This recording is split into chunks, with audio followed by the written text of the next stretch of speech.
versículos 14 e 15.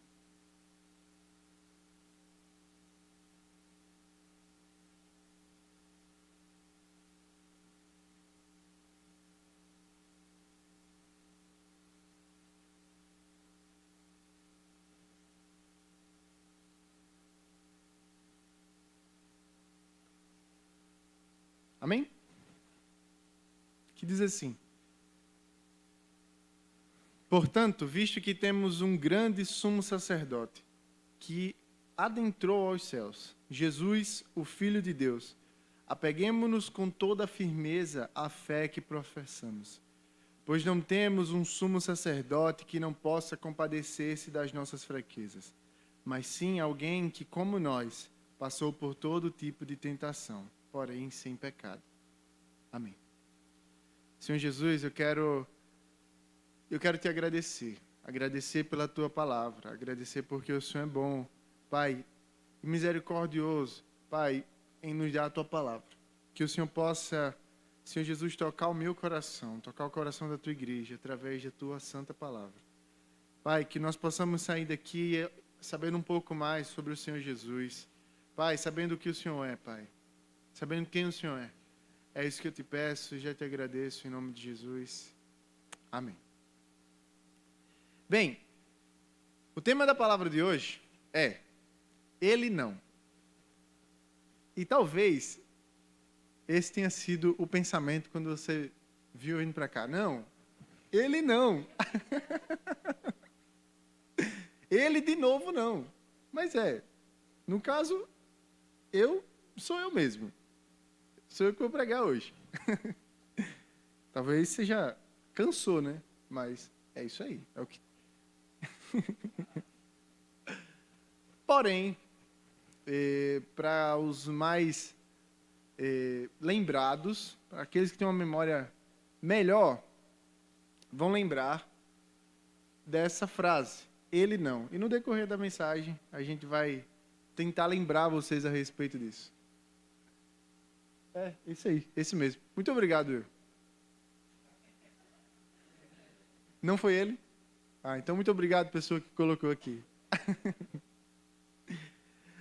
Bem, 2022 chegou e esse ano é um ano que repete algo que a gente fez em 2018. Esse ano é um ano de eleição. Muito bem. Em 2018, a gente teve eleições gerais no Brasil.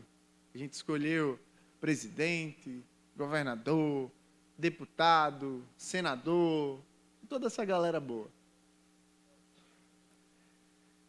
E, ao contrário do meu pai, eu não sou alguém que é muito à parte de política. A gente pode conversar, se você marcar um café, eu vou pelo café, e a gente pode conversar um bom tempo. E a gente vai falar sobre muitas coisas, às vezes sobre a palavra de Deus, às vezes sobre música, às vezes sobre... Como? Filosofia, Samuel. Sobre como não praticar algum exercício físico. Eu posso ensinar. Mas se a conversa chega no assunto de política, eu não tenho muito o que falar. Sempre que eu estou conversando com meu pai e a conversa acaba chegando sobre política, eu fico meio sem ter o que responder. Eu não sou alguém que é muito à parte de política. Eu não sou. Porém, eu consigo, não precisa ter muito conhecimento a respeito para ver, né, algo que eu consigo ver na política. Existem muitos motivos para alguém votar, para alguém eleger outra pessoa, né, para alguém talvez até lutar, brigar e falar, não, esse aqui é meu candidato, esse aqui é um candidato bom, o meu candidato. E existem muitos motivos para alguém fazer isso. Sim, existem os motivos ruins, né, de alguém ter sido propinado, de alguém ter sido subornado, de alguém ter vendido seu voto. Sim, esse é um dos motivos. Mas, tirando Vamos fingir que esse lado não acontece, não existe. Por um segundo. Vamos fingir que esse lado não existe. Existe também o que eu acredito que seja algo muito forte na hora de eleger alguém, que é o sentimento de se sentir, é o sentimento de estar representado. É quando você olha para alguém e você diz, não, essa pessoa me representa. Essa pessoa aí, ela vai, sei lá, não sei o que é que representa você, mas essa pessoa vai favorecer o grupo que eu faço parte, né? E isso, não só para nós aqui, mas grupos de negros pensam assim, grupos de evangélicos pensam assim, grupos de gays, grupos de agricultores, caminhoneiros, deficientes, idosos, todos eles olham para um político, né? Olham para as propostas e dizem, olha, o que é que esse cara vai fazer a respeito da educação? Porque eu sou professor, ou eu tenho filhos, e eu me preocupo com o que esse cara vai fazer a respeito disso. Então, quando chega alguém e fala algo que você acredita que te representa, você se sente, não, ele está falando aquilo que eu acredito, esse cara me representa. E esse sentimento de se sentir representado, ele é muito forte, né? E então, os políticos sabem exatamente disso. E então a gente conhece as famosas promessas de campanha, que diz, né, que daí o político chega e fala, se o Brasil me eleger, se o povo brasileiro me der mais tanto tempo, eu vou fazer isso, eu vou fazer aquilo, eu vou lutar pelos direitos do menos favorecido, eu vou dar alimento a quem tem fome, eu vou abrir mais escolas, né? Bem, eu não sou muito fã de política, definitivamente. E ainda por cima, sinceramente, eu acredito que cada um deve votar em quem quiser. Se você quiser votar numa pessoa que eu não goste ou que eu não vou votar, a vida é sua, o voto é seu, faça o que você quiser. Mas eu lembro da campanha à presidência da última eleição, eu lembro de enxergar muito forte, né, a coisa da representatividade, até porque tiveram outros candidatos, mas os candidatos mais fortes foram Bolsonaro e Haddad, né? E a coisa da representatividade na campanha passada foi tão forte, foi tão grande que, inclusive, o Haddad tinha a representatividade de Lula, né? Chegou um momento da campanha que o slogan do Haddad era Haddad é Lula. Então, assim, se você se sentia representado com o que Lula fez, Haddad é a continuação dele. Então, isso foi muito forte. E, por outro lado, a gente tinha... então, você tinha o pessoal do PT falando a respeito dos pobres, dos menos favorecidos, e que ia lutar por eles e tudo mais. E, por outro lado, a gente tinha o pessoal do Jair Bolsonaro falando sobre moralidade, sobre Brasil acima de tudo, Deus acima de todos. E cada discurso desse toca pessoas diferentes. Aquela pessoa que mora numa comunidade, que é simples, que ou já precisou do Bolsa Família, ou ainda precisa, olha para o discurso do cara que diz, eu vou ajudar os pobres, eu vou me importar com os pobres. E se sente acolhido, se sente representado. Enquanto aqueles que olham para a corrupção, né, e veem a corrupção como o maior mal da nação e tudo mais, e vem um cara dizendo que vai acabar com a corrupção, que vai levar o Brasil para uma moralidade maior, vai falar sobre família e tudo mais, esse cara, ele acaba tocando muitos grupos, como, inclusive, nós, os evangélicos. Mas a conversa de hoje não é sobre política, mas precisava falar sobre isso. E, tendo por base o texto que a gente leu, de Hebreus 4, 14, que diz que nós temos um sumo sacerdote que adentrou os céus e que nós devemos nos apegar com firmeza na fé nele, porque ele é um sumo sacerdote que pode se compadecer das nossas fraquezas, porque ele mesmo foi tentado, porém foi tentado com as nossas tentações, porém não pecou. Não é difícil lembrar das alianças que Deus fez com o seu povo no decorrer da Bíblia, no decorrer da história bíblica. Deus fez 2 alianças com o povo. Deus fez 2 alianças com o seu povo durante toda a história bíblica. Lá atrás, lá em Moisés, Deus faz uma aliança. Deus escolhe um povo no meio do mundo inteiro. Deus cria um mundo e dentro do mundo ele escolhe um povo. E para esse povo ele dá uma lei, a sua lei, que são os mandamentos que a gente conhece. Para que esse povo vivesse de acordo com a sua lei. E vivendo de acordo com a sua lei, fosse, em outras palavras, exemplo para as outras nações. Para que as outras nações olhassem e dissessem, e percebessem a diferença de ser governado por falsos deuses e pelo Deus verdadeiro. E, dessa forma, as outras nações iriam glorificar a Deus. E nessa primeira aliança, para quem já leu o começo da Bíblia, para quem já leu algum livro do Antigo Testamento, e eu estou falando com muitas pessoas que já fizeram isso, né? Né, irmãos? Eu creio. Com certeza já ouviu algumas coisas que eu vou falar aqui agora. Na primeira aliança, junto com a lei de Moisés, a gente tem tabernáculos, né, templos, a gente tem altares, onde eram oferecidos sacrifícios, a gente tem sacerdotes.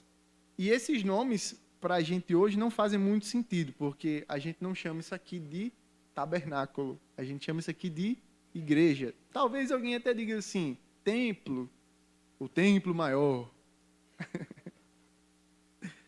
A gente até chama isso aqui de altar, mas não é exatamente como o altar do Antigo Testamento, em que, literalmente, a gente até fala, ofereça sua oferta a Deus aqui em louvor.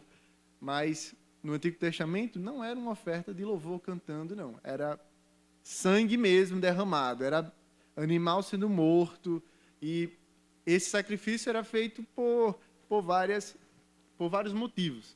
A gente tinha sacrifício feito para pedir perdão de pecados, a gente tinha sacrifício feito para agradecer a Deus, a gente tinha sacrifícios que eram de celebração, enfim, de paz. Existiam vários tipos de sacrifícios. E nesse altar que havia no templo, os sacerdotes matavam animais em sacrifício a Deus e ofereciam aquele sacrifício a Deus. E nós temos, então, um sacerdote. Principalmente o lado da igreja protestante, da igreja evangélica, é aí que a gente não fala mais mesmo, que a gente não tem mais sacerdotes. A igreja católica até fala, até chama os padres de sacerdotes, mas nós não. A gente acredita no ministério pastoral e em vários outros ministérios, mas como pessoa que está à frente da igreja, um pastor. Amém? E esse sacerdote, eles tinham uma função, né? O primeiro sacerdote, então, que Deus escolhe ali no decorrer da história, é o irmão de Moisés. Moisés, exatamente, Arão. Moisés foi aquele que tira o povo do Egito e o seu irmão, Arão, Deus escolhe para ser o sacerdote. Aquele que ofereceria os sacrifícios no templo. Certo. E a função do sacerdote era perto daquilo que a gente falou sobre, daquele sentimento que a gente tem a respeito do político. O sacerdote tinha a função de representar o povo, as pessoas, diante de Deus. Você chegava com a sua oferta, mas você mesmo não matava o seu sacrifício, o seu animal. Você entregava ao sacerdote. E aquele sacerdote tinha a função de ir até o altar e representar, né, o povo diante de Deus.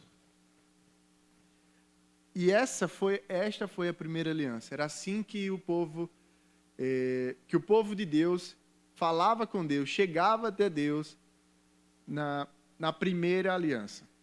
E isso durou por muito tempo. Porém, a Bíblia nos mostra, a Bíblia nos apresenta que essa primeira aliança, ela era incompleta. Ela era incompleta não por conta da aliança em si, mas por conta dos sacrifícios e por conta da nossa própria maldade.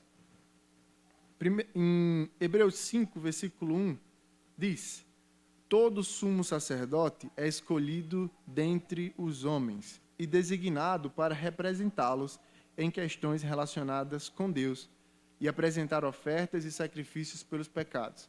Então, o sacerdote era alguém que tinha função, era escolhido por Deus para representar o povo de Deus diante dele e oferecer sacrifícios de perdão pelos pecados.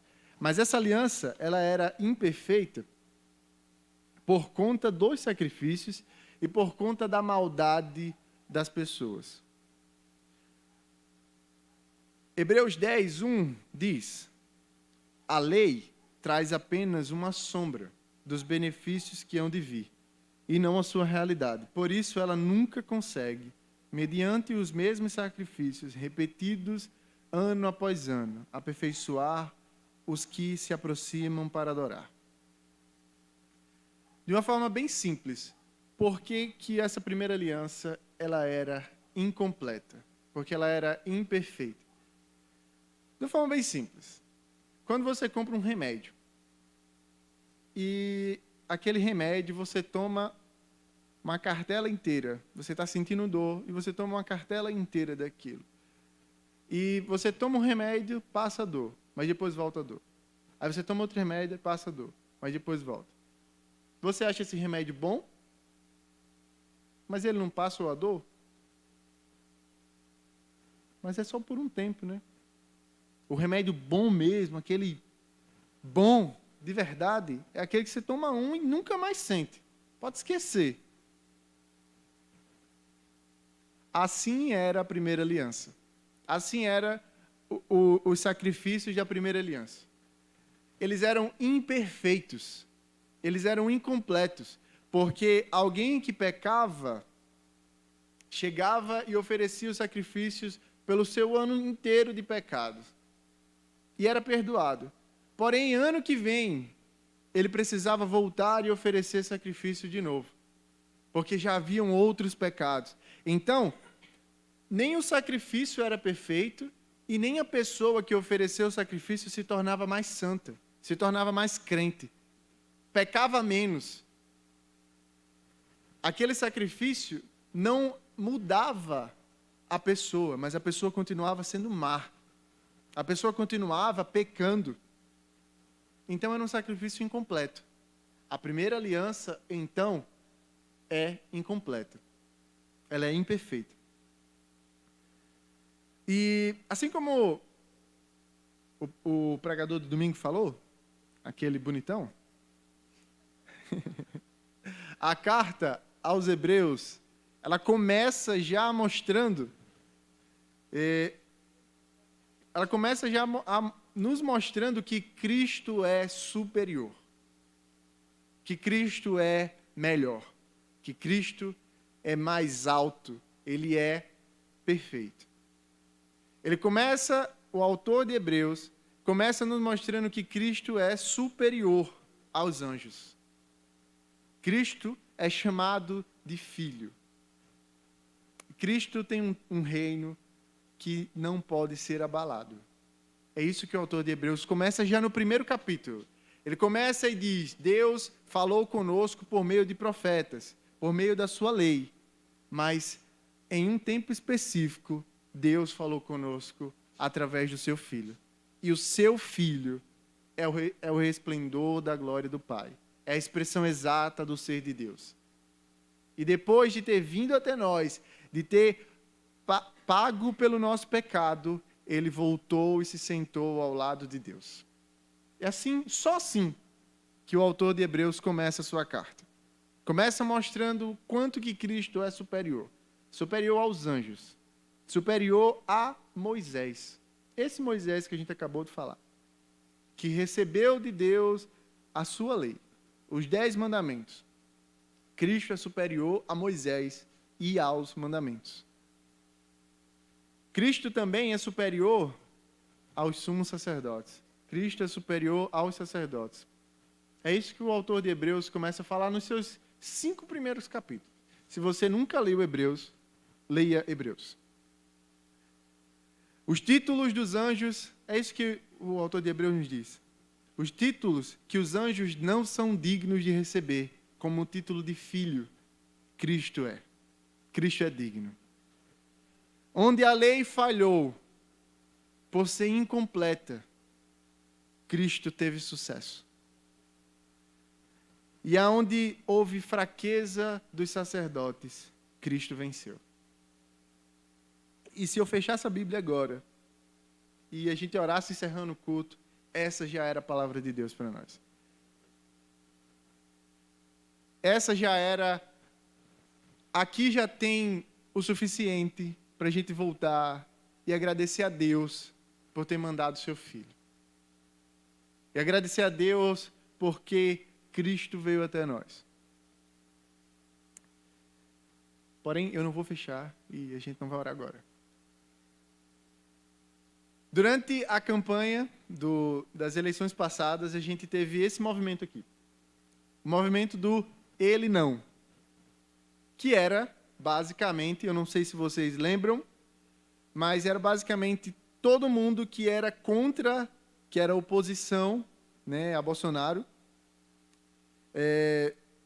criou esse slogan do Ele Não. Ficou conhecido no Brasil inteiro, um monte de artista postava isso, ficou conhecido fora do Brasil, né? Então, era um movimento que defendia que você podia votar em qualquer pessoa.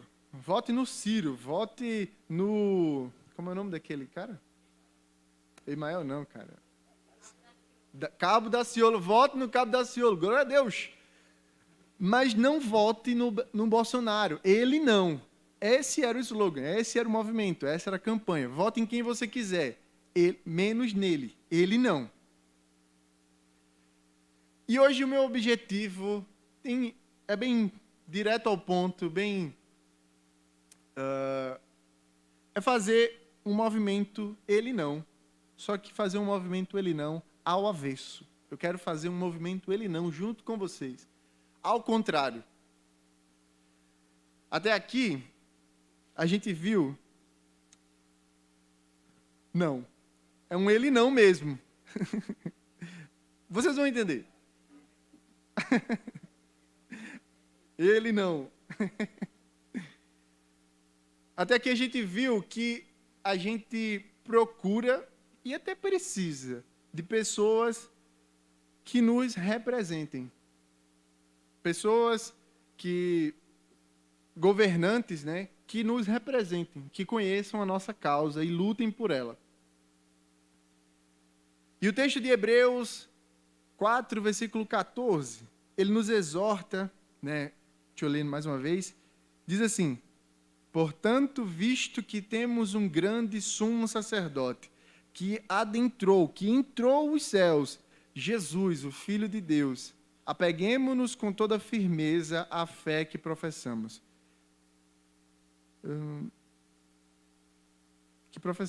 Isso mesmo, até aqui. Ele nos exorta a nos apegar com firmeza na fé que professamos. Já que temos um sumo sacerdote que foi até o céu, falando sobre a superioridade de Cristo a respeito de Moisés, dos anjos e do sacerdote, o autor de Hebreus ele diz o nosso sumo sacerdote, aquele que nos representa, merece que a gente se apegue nele. Se apegue, mas não é pegar assim com a mão, é se apegar com firmeza, como alguém que se agarra. Porque nós temos um sumo sacerdote que foi até o céu. E tendo isto em vista, nós devemos nos apegar com firmeza, porque ele não. Nós devemos nos apegar com firmeza, porque ele não deixa de se compadecer das nossas fraquezas. Hebreus 4,15 diz: pois não temos um sumo sacerdote que não possa compadecer-se das nossas fraquezas, mas sim alguém que, como nós, passou por todo tipo de tentação, porém sem pecado.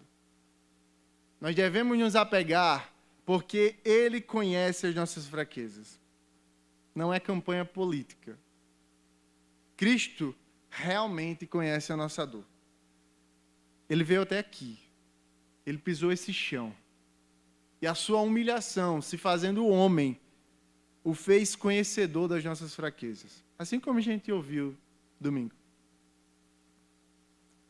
Ele não beijou criança suja, abraçou gente fedorenta só em tempo de política, como a gente vê aqui. Ele foi uma criança suja. Ele foi alguém fedorento. Ele não é como os políticos. Que em tempo de política, em tempo de eleição, saem às ruas, vão até as comunidades, abraçam as crianças. Não. Ele veio até nós e ele foi a criança suja. Ele foi o homem fedorento. Ele foi o pobre. E por isso ele pode se compadecer de nós. Porque ele conhece as nossas fraquezas. Ele pode falar com firmeza. Ele pode falar com afirmação. E nós podemos confiar nele. Porque ele viveu no nosso gueto. Ele conheceu a nossa favela. Ele esteve aqui. E não foi só para ganhar o nosso voto. Nós devemos nos apegar com firmeza, porque ele não. Porque ele não precisa ser substituído. Hebreus 7, versículo 23 e 24, diz: ora, daqueles sacerdotes tem havido muitos, porque a morte os impede de continuar em seu ofício. Mas, visto que vive para sempre, Jesus tem um sacerdócio permanente. Portanto, ele é capaz de salvar definitivamente aqueles que, por meio dele, aproximam-se de Deus, pois vive para sempre para interceder por eles. Sexta-feira a gente falou sobre vocação. E a gente viu que por melhor que um pastor seja, por melhor que um vocacionado seja, é bom que hajam novas pessoas que sejam vocacionadas. Pelo simples fato de que essas pessoas, esses ótimos pastores, esses pastores chamados por Deus, eles não são eternos. Porque, assim como cada um de nós, eles têm data de validade. E assim eram os sacerdotes. A carta nos diz que dos sacerdotes da primeira aliança houveram muitos. Porque eles morriam. Porque eles também tinham o nosso ponto fraco, que é a morte. E por isso eles não podiam nos representar para sempre diante de Deus. Porém, Cristo não tem esse problema. Ele não tem esse problema. Ele não sofre dessa fraqueza. Ele vive para sempre. E pode interceder por nós. Então, porque nós temos esse grande sumo sacerdote, nós devemos nos apegar com firmeza. Nós devemos ter essa firmeza na fé que nós professamos, porque Ele não para de interceder por nós diante de Deus. Hebreus 7, versículo 25.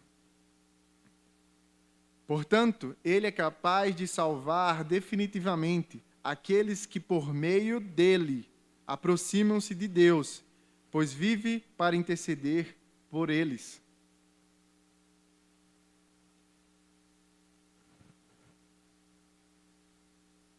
O sacrifício de Cristo, a aliança, a segunda aliança que Deus fez com o seu povo, é Cristo. Cristo é a segunda aliança. E essa aliança, ela é perfeita. Perfeita porque Cristo não perdoa os nossos pecados por etapa. Cristo Ele não nos limpa ano após ano, mas Ele já nos limpou.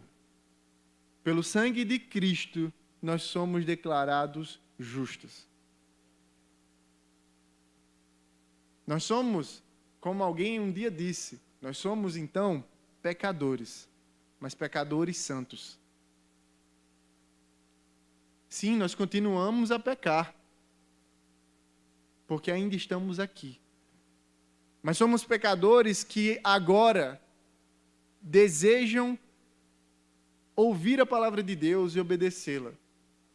Nós somos agora pecadores que desejam odiar o pecado, que olham para o pecado e não se sentem atraídos por ele, como alguém que está apaixonado, mas alguém que quer abrir mão da sua vida, alguém que quer crucificar os seus desejos, assim como Cristo foi crucificado. E ainda mais, nós devemos e podemos descansar finalmente, porque nós fomos salvos definitivamente. Quem pode tirar a nossa salvação? Quem pode tirar aquilo que Deus nos deu, aquilo que Cristo nos entregou? Porque Ele morreu uma só vez. E o seu sacrifício é perfeito. Então nós devemos nos apegar com firmeza, porque Ele não para de interceder por nós. Porque a sua intercessão por nós, para que nós permaneçamos aqui, assim como Ele mesmo pediu ao Pai: Pai, eu não peço que os tire do mundo, mas que os livre do mal. E nós podemos descansar nisso, porque nós temos um Cristo que intercede por nós, que sabe como é ser tentado, porque Ele também foi, que sabe como é conviver com o pecado à sua volta, porque Ele também conviveu. Porque Ele não é um Deus distante, nunca foi. Mas em Cristo, o Deus Emanuel se faz ainda mais presente. O Deus Emanuel toma forma como a nossa. E nós podemos confiar com firmeza, nos apegar em Cristo, nos apegar como alguém que deixa tudo para trás, como alguém que tem que escolher entre um caminho ou outro. A gente pode descansar que a gente escolheu o caminho certo, se a gente tiver escolhido Cristo como um meio de nossa salvação. Se a gente acreditar que Cristo é suficiente para nos salvar, nós podemos descansar nisso. Eu não preciso mais ficar pensando: será que eu vou ser salvo? Será que eu sou bom o suficiente para Deus me salvar? Será que eu sou bom o suficiente para ir para o céu? Eu não preciso mais pensar nisso, porque Cristo foi bom o suficiente. Porque Cristo obedeceu o suficiente. Porque Cristo cumpriu a lei o suficiente. E eu sou salvo porque Ele fez isso. Eu sou salvo pelas obras dele, não pelas minhas. Então eu devo me apegar, eu devo esquecer o caminho, esquecer os atalhos e seguir no caminho e confiar nesse sumo sacerdote que pode se compadecer das minhas dores. Eu devo fazer isso porque ele não tem a necessidade de oferecer o mesmo sacrifício várias vezes. Ao contrário do sacrifício dos animais, que os sacerdotes anteriormente ofereciam, eles eram incompletos, eles precisavam ser refeitos. E como eu falei, eles não faziam as pessoas que ofereciam sacrifícios serem mais crentes, serem mais tementes a Deus, amarem mais a Deus. O sacrifício de Cristo não é assim. O sacrifício de Cristo foi único. Único. Isso significa que Cristo nunca mais vai morrer numa cruz. Nunca mais. Isso significa que ele não precisa, porque o seu sacrifício foi perfeito. Porque nós temos então alguém que é exatamente como nós, que foi exatamente como nós, que se ofereceu. Alguém que veio e cumpriu a justiça da lei. Alguém que veio e cumpriu todos os mandamentos. Alguém que veio e obedeceu a Deus de todo o seu coração. E tomou para si um castigo que não era merecido.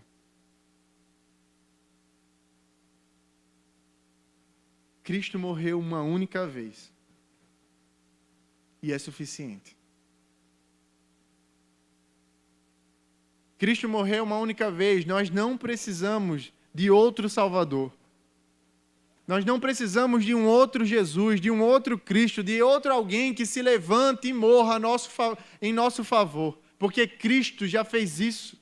E o seu sacrifício é único e suficiente.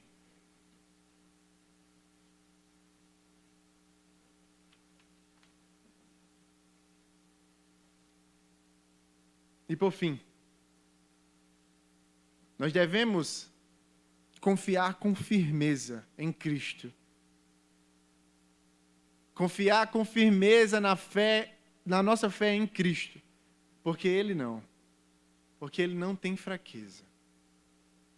Hebreus 7, 28 diz: pois a lei constitui sumos sacerdotes a homens que têm fraquezas. Mas o juramento que veio depois da lei constitui o Filho perfeito para sempre. Cristo é o nosso sacerdote para sempre. Ele nos representa diante de Deus.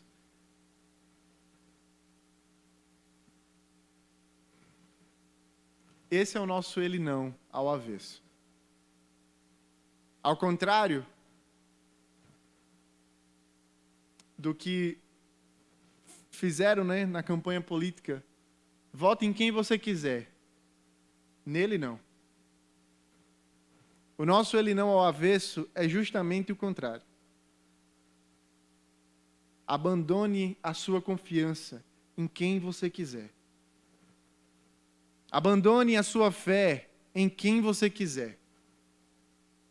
Deixe para lá quem você quiser. Pare de acreditar em quem você quiser. Nele não. Nele não. Todo o resto, todo o recurso, todo o resto que você pensar, que você tentar fazer para ser salvo, todo o resto, as suas boas obras que você tentar apresentar diante de Deus, para tentar ser salvo por meio delas, esqueça, abandone a justiça das suas mãos. Porque você não é bom o suficiente. Mas Ele é. Mas Cristo é. Abandone a confiança em todo o resto. Nele não.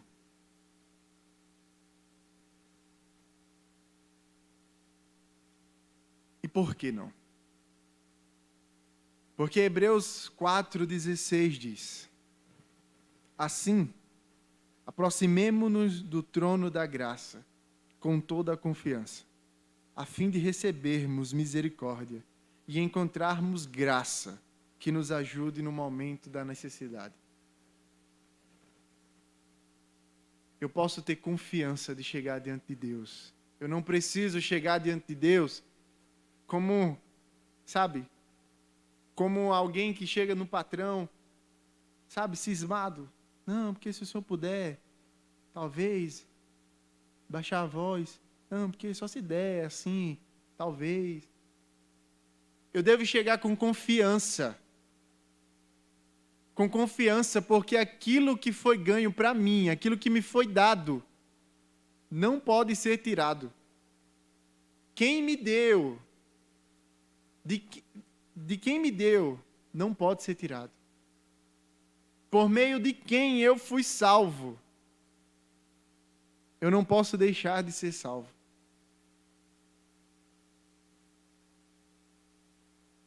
Eu devo então chegar com confiança diante do trono da graça, diante do trono de Deus, agora como um filho, como alguém que foi feito filho, e pedir a graça que nos ajude no momento de necessidade. E por quê? Porque Ele conhece a nossa fraqueza. Porque Ele conhece a nossa fraqueza, porque Ele também experimentou ela. E para nós, o que Ele tem? Ele tem a graça. A graça que nos ajuda. E ainda mais. Em Hebreus 7, 26 diz: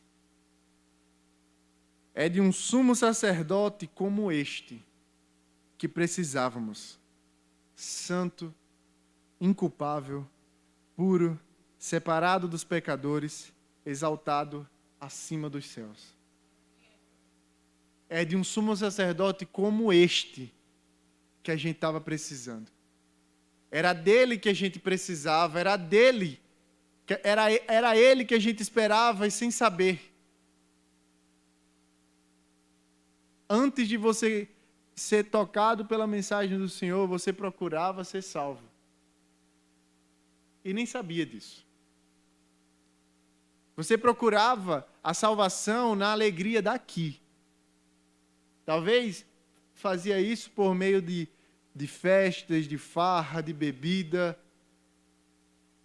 E você procurava ser salvo por meio disso. Talvez o contrário. Talvez antes de ser encontrado com a mensagem de Jesus, você procurava ser salvo sendo uma boa pessoa.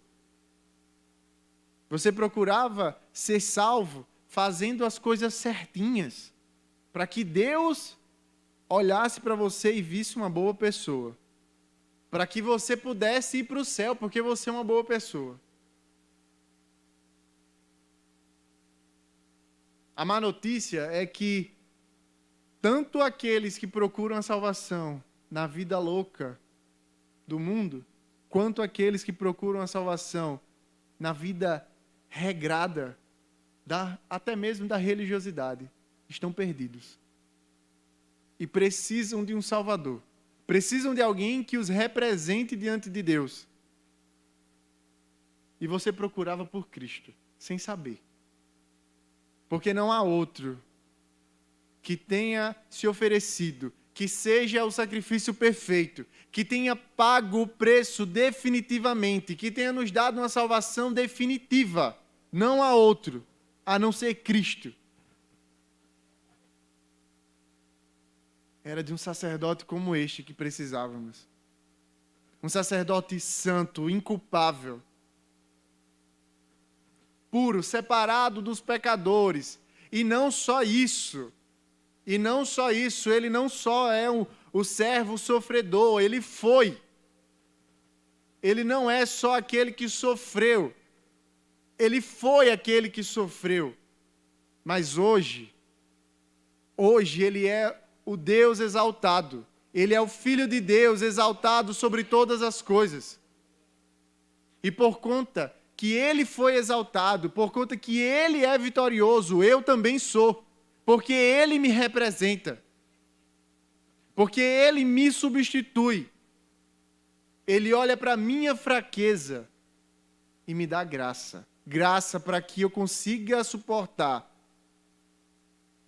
Ele olha para as minhas tentações e me dá graça, me dá força, porque ele também foi tentado, ele conhece. E por isso, eu devo me apegar com firmeza na fé em Cristo. Por isso, eu posso entrar na presença de Deus com confiança e chamá-lo de Pai. Eu não preciso ter medo, mas eu posso chamá-lo de Pai. Essa é a mensagem do Senhor para nós, irmãos. Essa é a boa notícia. A boa notícia é que Cristo é a segunda aliança e que essa aliança é perfeita. E se nos apegarmos com firmeza nele, se apegarmos com firmeza na fé em